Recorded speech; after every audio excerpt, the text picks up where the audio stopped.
안녕하세요. 엄스쿨 매일 성경 읽기. 오늘 이제 19번째 내용입니다. 두 번째 시간이지요. 성령의 이끄심은 나에게 실제인가? 계속해서 살펴보겠습니다.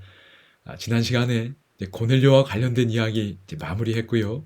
이제 오늘은 안디옥 교회와 관련된 이야기 좀 나누도록 하겠습니다. 정말 혁명적 사건이 일어나는 장면이기도 합니다. 여러분 먼저 19절에서 26절은 어떻게 좀 요약하면 좋을까요? 19절에서 26절은 여기 이제 안디옥 교회가 등장합니다. 안디옥 보그마 뭐 이렇게 좀 표현할까요? 그리고 여기에 누가 보냄을 받지요? 맞습니다. 바나바가 먼저 보냄을 받고 그리고 바나바가 누구를 데려오지요? 사울을 데리고 와서 함께 사역합니다. 여러분 이제 여기 교회가 예루살렘 교회였습니다. 그런데 이제 안디옥 교회가 세워진 거예요. 그 다음에 27절에서 30절은 무슨 얘기지요? 맞습니다. 여러분 안디옥 교회가 모교회라 할 수 있는 예루살렘에 부조를 보냅니다. 어려움에 처했어요. 큰 흉년이 들었을 때 안디옥 교회가 예루살렘 교회에 있는 성도들을 돕고 섬기는 역할을 합니다. 여러분 사도행전은 커뮤니티 앤 유니티라고 그랬습니다. 그렇지요? 공동체와 그 공동체 연합이 예루살렘 교회에 커뮤니티가 형성됐어요. 신앙 공동체. 그지요? 근데 이제 어느 지역에도요? 안디옥 교회에도 정말 이방 교회의 대표를 할 수 있는 한 교회가 세워진 겁니다. 그런데 두 교회 사이에 뭐가 이루어진 걸 보지요? 맞습니다. 연합이 이루어지는 걸 보는 겁니다. 어려움이 처했을 때 안디옥 교회가 도움을 힘써 도와주려고 하지요. 그래서 그 연합이 유지되는 모습으로 11장이 마무리된다고 생각할 수 있을 것 같아요. 어쨌든 이런 흐름 속에서 이제 오늘 이 두 내용을 같이 보도록 하겠습니다. 5번입니다. 그럼 사도행전 11장 19절에서 21절은 기독교 선교사에 있어서 뭐 이런 표현이 있습니다. 혁명적 전환이 일어나는 지점이라고 할 수 있습니다. 어떤 전환이 일어났나요? 여기 19절에 보면 그때 스데반의 일로 일어난 환란으로 말미암아 흩어진 자들이 베니게는 저 예루살렘에서 위로 쭉 올라가면 갈릴리 위쪽으로 해변 쪽에 두로와 시돈이라는 지역 들어보셨을 겁니다. 그 도시가 있는 그 지역을 베니게라고 합니다. 구브로 섬 들어보셨지요? 그에서 이제 지중해 쪽으로 있는 섬이지요. 안디옥 그 위쪽으로 있는 그 시리아의 수도가 안디옥입니다. 안디옥까지 이르러 그러니까 위로 쭉쭉 올라온 겁니다. 이르러 여기 뭐라고 얘기하죠? 여기가 중요합니다. 누구에게만 말씀을 전했대요? 19절에 보니까 유대인에게만 말씀을 전했다고 이야기합니다. 여러분 앞서 본 것처럼 이방인에게 복음을 전하는 일이 참 힘들었습니다. 고넬료에게 베드로가 복음을 전한 이야기 방금 전에 살펴봤어요. 그런데 그 고넬료 이야기 이전에 이미 예루살렘을 떠난 사람들이 있었을 겁니다. 또한 고넬료 이야기가 다 알려지기 전에 또 떠난 사람들도 있었을 거예요. 그래서 누구에게만 말씀을 전했다고요? 유대인에게만 말씀을 전했습니다. 그런데 여기 20절에 보니까 어떤 일이 일어나지요? 맞습니다. 구브로와 구레네 몇 사람, 여기 구브로 아까 섬 말씀, 그 지중해 쪽에 있는 그 섬 말씀드렸고, 그 다음에 구레네는 북아프리카 지역입니다. 리비아의 어떤 중심 도시지요. 그러니까 저 아래쪽 사람이에요. 근데 이런 사람이 저 위쪽까지 지금 올라온 겁니다.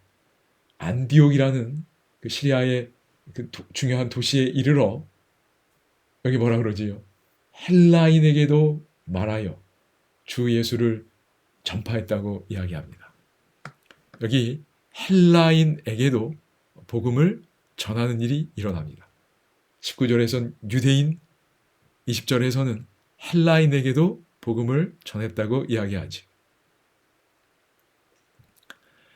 헬락의 유대인이 아니라 여기는 누구지요? 헬라인, 그러니까 그리스 사람들입니다. 이방인들이지. 그런데 이들에게도 복음을 전한 겁니다. 앞서 고넬료 그 로마 백부장에게도 복음을 전했다가 베드로가 아주 혼이 나지. 그러나 하나님이 이끄셨기에 모두가 그렇게 수용하고 따랐습니다. 그런데 여기 이제 드디어 그리스 사람들에게, 이방인들에게도 복음이 전해지는 걸 보게 됩니다. 21절에 뭐라 그러지요? 주의 손이 그들과 함께 하심에 수많은 사람들이 믿고 주께 돌아오더라. 그래서 이방 선교가 이제 본격적으로 그 안디옥 지역을 중심으로 해서 시작하게 됩니다. 그리고 교회가 이제 세워지게 되지. 22절에 예루살렘 교회가 앞장에 그 고넬료 사건을 겪고 하나님의 뜻을 확인하고 받아들인 그 예루살렘 교회가 바나바를 안디옥에 보냅니다. 그리고 23절에 뭐라 그러지요? 하나님의 은혜를 받다고 그랬어요. 기뻐했습니다. 모든 사람에게 굳건한 마음으로 주와 함께 머물러 있으라고 권합니다. 그럼 앞서 고넬료 사건과 그 이후에 예루살렘 교회에 그 수용되는 일이 없었다면 이렇게 되지 못했을 거예요. 그러나 앞선 그런 일들이 이미 이루어져 있었기에 안디옥 교회의 선교가 이렇게 퍼져나갈 때 예루살렘 교회가 이 일을 기뻐하고 함께할 수 있었다고 생각이 됩니다. 자, 이제 그 다음 질문입니다. 여러분, 그리스도인이라는 명칭은 어디에서 처음 불리게 되었나요? 그리고 왜 이런 명칭으로 불리게 되었을까? 여러분, 그리스도인이라는 명칭이 어디서 처음 불렸지요? 맞습니다. 여기 안디옥 교회입니다. 26절에 보면 이제 거기 바나바가 그 사역에 더 잘 진행될 수 있도록 사울을 데리고 옵니다. 그리고 둘이 교회에서 1년간 큰 무리를 가르쳤다고 이야기. 그러자 제자들이 안디옥에서 비로소 그리스도인이라 일컬음을 받게 되었더라. 안디옥에서 그리스도인이라는 명칭이 처음 불리게 되었습니다. 그리스도인. 여러분, 왜 이런 명칭으로 불리웠을까요? 여러분, 지금까지 그리스도인들은 대부분 유대인 그리스도인이었습니다. 유대인 그리스도인이었어요. 그러니까 이 그리스도인들을, 그러니까 유대인으로서 예수님을 믿는 사람들이었죠. 그러니까 이들을 그냥 여러분 유대인이라고 불러도 큰 문제가 없었을 거예요. 어차피 그들이 믿는 성경 구약 성경이고요. 메시아 구약에 예언된 메시아였습니다. 다 그런 뿌리를 가지고 있지요. 그러니까 유대인이라고 뭐 그냥 생각하는 게 큰 어려움이 없었어요. 그런데 여러분, 이제 누가 예수님을 믿게 되지요? 이방인들. 앞서 본 것처럼 헬라인들도 예수님을 믿기 시작한 겁니다. 그러니까 이들을 더 이상 유대인이라고 부를 수 없는 거예요. 왜요? 유대인이 아니잖아요. 이방인입니다. 그치요? 뭐 유대교로 개종한 사람들도 아니에요. 바로 그리스도 안에서 그리스도를 믿는 사람들이 된 겁니다. 그러니까 이들을 이방인이라 부를 수도 없고 유대인이라 부를 수도 없어요. 그래서 새로운 명칭이 필요하게 된 겁니다. 이해되신지요? 그래서 그걸 뭐라고 부를까? 하다가 그리스도인이라고 부르게 되었습니다. 여러 의미가 있을 수 있지만 어쨌든 그리스도를 따르는 사람, 그리스도를 말하고 생각하고 따르는 사람, 그리스도의 제자들, 그런 의미로 그리스도인이라 불리우게 되었을 겁니다. 그러니까 이제 그리스도교가 전 세계적인 어떤 신앙 공동체를 형성하게 되는 겁니다. 이런 맥락에서 우리가 그리스도인이라는 용어가 등장했다는 것도 생각하게 됩니다. 여러분, 안디옥 교회가 급성장하게 되자 여러분 바나바가 어떤 생각을 하게 되었지요? 맞습니다. 누구를 데려올 생각을 하나요? 사울입니다.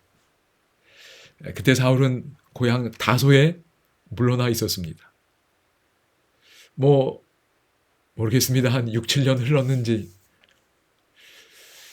불러주는 사람이 없었어요. 그때 바나바가 그를 불러옵니다. 여러분, 바울은 정말 탁월한 사람이었다는 걸 바나바도 잘 알았을 겁니다. 예수님을 만났지요. 그의 학식과 열정. 만약에 바울이 자기와 함께 일하게 되면 바울의 존재가 더 부각되고 자기 자신은 희미하게 될 것을 알았습니다. 그러나 바나바는 주저하지 않고 누굴 데려왔지요? 맞습니다. 사울을 찾아 나섭니다. 그리고 안디옥에 데리고 오지.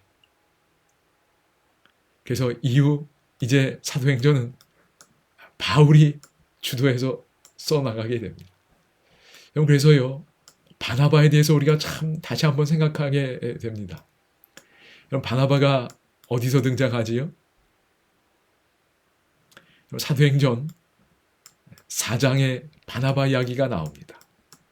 그때 어떤 내용이 있었지요? 36절에 보면 바나바가 예루살렘 교회의 초기 단계에서 큰 역할을 합니다. 위로의 아들이라 그랬어요. 다른 사람을 잘 권유하고 위로하고 힘을 주는 사람이었는데 그가 밭이 있음에 팔아 그 값을 가지고 사도들의 발 앞에 두니라 그랬어요. 밭을 팔아서 사도들의 발 앞에 두었습니다. 교회가 성장하고 정착하는 일에 큰 도움을 준 거예요. 다른 사람의 필요를 채우는 일에 큰 도움을 주었습니다. 여러분, 그런데 여기 이제 두 번째 장면, 안디옥에서 다시 바나바가 어떤 역할을 하지? 맞습니다. 안디옥 교회에 사람이 늘어나고 그 영적인 필요를 채우는 일에 자기 혼자 안 된다는 걸 알았어요. 이번에는 사울을 데려옵니다. 여러분, 재물을 바치는 것만큼이나 사울을 데려오는 일이 결코 쉽지 않았을 거예요. 그러나 바나바는 교회의 필요, 안디옥 교회의 필요를 생각하고 자신을 하나님께 드립니다.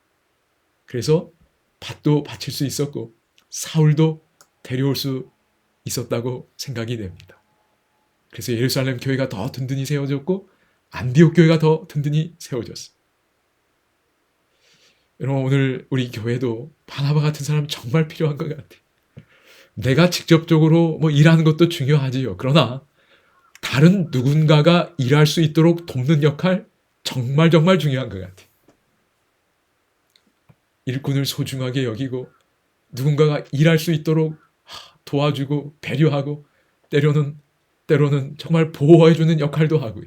바나바가 사울에게 계속 그런 역할을 해줬잖아요. 여러분, 오늘 우리 교회 형편이 어떤지 모르겠습니다. 정말 바나바와 같은 사람들 많이 있으면 좋겠어요.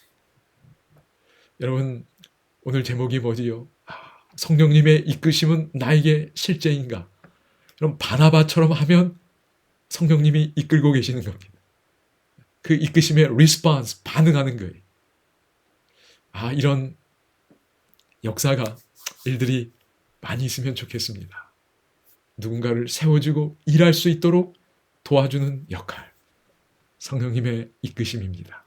그렇게 성령님께서 이끄시면 내로 우리가 따라가다 보면 여러분, 여기 안디옥 교회에 정말 혁명적인 일이 일어나서 선교의 기지가 마련되었던 것처럼 오늘 우리 삶에도 하나님이 원하시는 변화와 사역을 위한 일들이 일어날 수 있음을 믿습니다.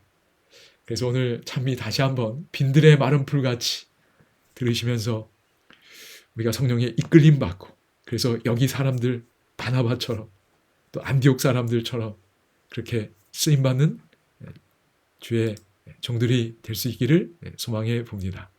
감사합니다.